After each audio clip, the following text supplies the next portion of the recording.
Praise the lord. మరి ఒక రోజు దేవుని యొక్క వాగ్దానాన్ని ధ్యానించుటకు దేవుడు అనుగ్రహించిన మహోన్నతమైన కృపను బట్టి దేవాతి దేవునికి కృతజ్ఞతాస్తుతులు చెల్లిస్తున్నాను. డైలీ బ్రెడ్ అనే ఈ శీర్షికను వీక్షిస్తున్న ప్రతి ఒక్కరికి యేసుక్రీస్తు ప్రభువారి పేరిట శుభాలు తెలియపరుస్తున్నాను. ఈరోజు ఒక గొప్ప వాగ్దానాన్ని దేవుడు మనకు అందిస్తున్నాడు. యోహాను సువార్త 15వ అధ్యాయం 5వ వచనం. ఎవడు నాయందు నిలిచియుండునో, నేను ఎవని యందు నిలిచియుండునో వాడు బహుగా ఫలించును. ఎంత గొప్ప వాగ్దానము కదా! ఆయన ఎవని యందు నిలిచి ఉంటాడో వాడు బహుగా ఫలిస్తాడు. అవును, దేవాతి దేవుడే మన యందు నిలిచి ఉంటే, దేవాతి దేవుడే మన హృదయాల్లో ఉంటే, దేవాతి దేవుడే మన జీవితాల్లో ఉంటే మన జీవితం ఎంత ధన్యమో చెప్పండి. ప్రభువారు మన యందు నిలిచి ఉండాలి అంటే మొదట మనం ఏం చేయాలి? దేవుని యందు మనం నిలిచి ఉండాలి. యోహాను సువార్త 15వ అధ్యాయంలో ప్రభువారు మాట్లాడుతూ, నేను నిజమైన ద్రాక్షావల్లిని, ద్రాక్షావల్లిలో ద్రాక్ష తీగలు మీరు. అంటే ఎవరు? మనం. చూడండి, మనం ఎప్పుడైతే ఆత్మీయతలో మనం ఎదుగుతూ ఉంటామో ఆయన మనలో నివసిస్తాడు. ద్రాక్షావల్లిలో తీగలు ఎవరు చెప్పండి? మనం. ఎంత గొప్ప ధన్యత కదండి! ప్రభువారిలో మనం నిలిచి ఉన్నాము అంటే అది చాలా ధన్యకరం. చూడండి, సాధారణంగా మన ఇళ్లల్లో కానీ మనం ఉంటున్న ప్రదేశాల్లో కానీ మనం పెంచుకుంటున్న మొక్కలు ఉంటాయి కదా, ఆ మొక్కల్లో ఏవైనా ఎండిపోయిన ఆకులు కానీ ఎండిపోయిన కొమ్మలు కానీ ఉంటే మనం ఏం చేస్తాం చెప్పండి? వాటిని తుంచి వేసేస్తాం, వాటిని తీసేసి చెత్తలో పడవేస్తాం. ఇక్కడ అదే సాదృశ్యంగా ప్రభువారు మాట్లాడుతూ ఉంటున్నారు. ఎవరు నా యందు నిలిచి ఉంటారో అంటే, ద్రాక్షావల్లిలో తీగలు ఏవైతే బహుగా ఫలిస్తాయో తండ్రి ఏం చేస్తారట? ఆ తీగల నుంచి ఫలింపని తీగలను నరికివేసి కాల్చివేయబడతాయని చెప్పారు. చూడండి, నరికివేయడం, కాల్చివేయబడడం ఇది నిత్య నరకాగ్నికి సాదృశ్యంగా ఉంది. ఎవరైతే ఆయన యందు భయభక్తులు లేకుండా, ఆయన చెప్పినవి చేయకుండా, ప్రభు మార్గమును అనుసరించకుండా ఉంటారో వారు తుంచివేయబడతారు, కాల్చివేయబడతారు. రేపు మరణించిన తర్వాత నిత్యాగ్నిలో పడవేయబడతారు. అందుకే ప్రభువారు అంటున్నారు, మొదట మీరు నా యందు నిలిచియుండుడి, నేను మీ యందు నివసిస్తాను అని. ఆయన మన జీవితాల్లో నివసిస్తే ఆ జీవితం గొప్ప ధన్యత. చూడండి, ప్రతి క్రైస్తవునికి ఉండాల్సిన నిరీక్షణ ఏంటంటే, రెండవ రాకడలో ప్రభువారితో పాటు మనం ఎత్తబడాలని. ప్రతి క్రైస్తవునికి ఈ నిరీక్షణ ఉంటుంది.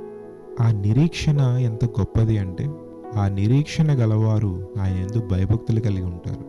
భయభక్తులు కలిగిన వారి జీవితాల్లో ప్రభు నిలిచి ఉంటాడు. ఆయన నిలిచి ఉన్న వారి కుటుంబం గొప్ప వెలుగు నిండుకుంటుంది.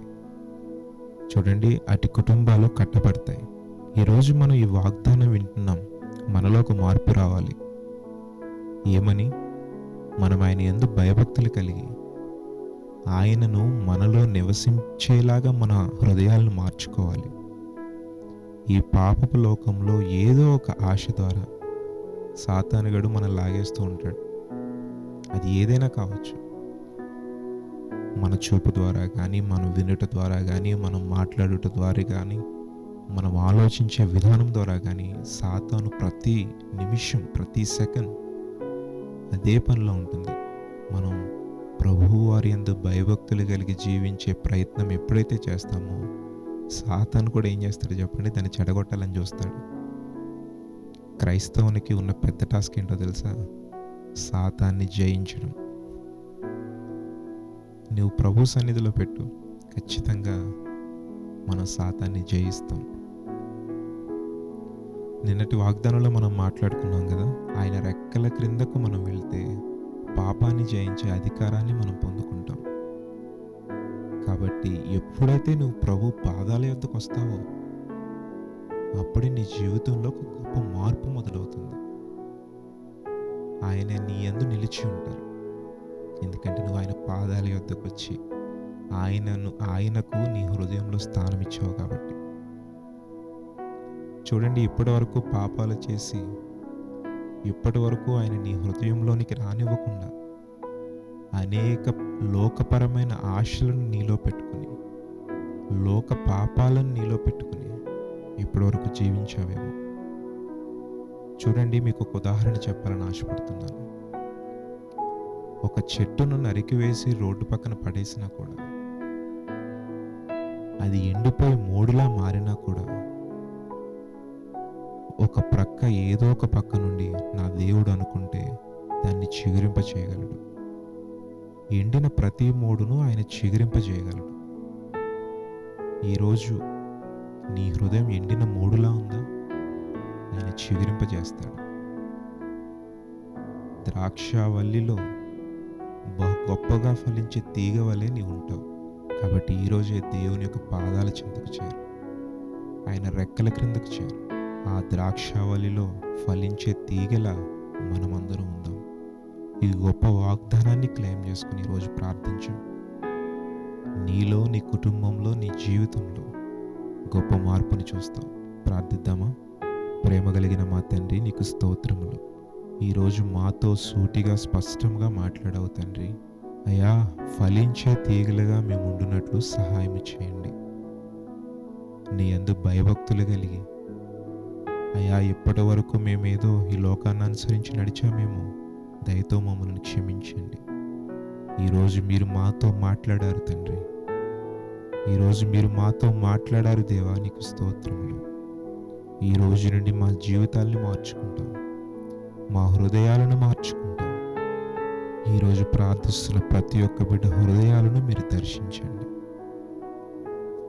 ఏదైతే ప్రభువా లోకాశలకు లొంగి జీవిస్తున్నారో తండ్రి, ఈరోజు అది వారి యొద్ద నుండి తీసివేసి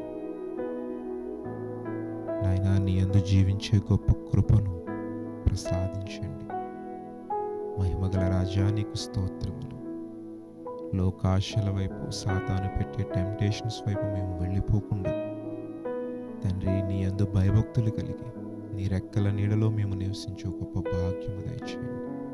ప్రార్థన చేయుచున్న ప్రతి ఒక్కరి హృదయాలను మీరు దర్శించండి.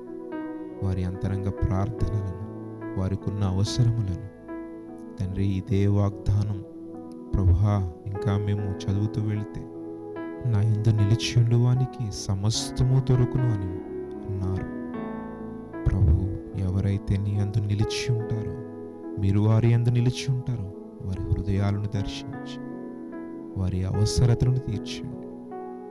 ఈ చిన్ని ప్రార్థనని పాదముల చెంతకు చేర్చుకునమని యేసు శక్తి కలిగిన నామములో అడిగి వేడుకొని పొంది ఉన్నాము తండ్రి. ఆమేన్. ప్రతిరోజు అందించబడుతున్న ఈ గొప్ప వాగ్దాన సందేశాలను మీ తెలిసిన వారికి, మీ స్నేహితులకు, మీ బంధువులకు షేర్ చేయండి. ఈ ఛానల్ని సబ్స్క్రైబ్ చేసుకోవడం ద్వారా అనేకమైన ఆధ్యాత్మిక వీడియోలను మా ఛానల్లో వీక్షించవచ్చు. Praise the lord.